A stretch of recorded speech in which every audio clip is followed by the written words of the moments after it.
Hi, welcome to Expand My Business and Business Matters. Today we're going to discuss campaigns. Now, I'm not going to talk about how to do a campaign because obviously that's a whole host of things and that's a whole set of different videos. However, today it's about preparing for that campaign. So what happens when? So your campaign's out and now all your traffic's coming in. It'll be hitting your website, it'll be hitting your telephone lines and obviously your email. Possibly if you're a store, they might be all walking in.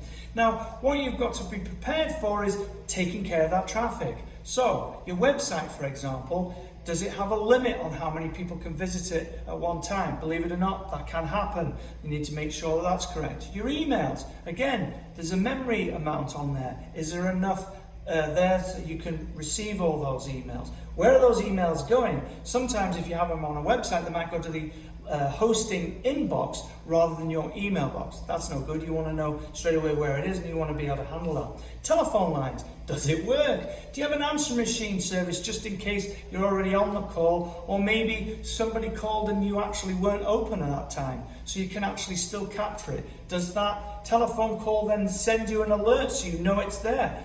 Does it all work? Who's going to answer it? How are they going to answer it?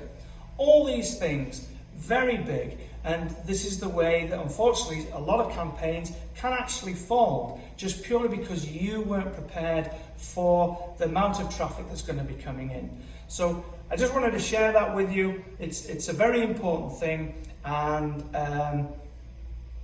I hope that you are prepared and your campaigns do work, and that of course you're very successful.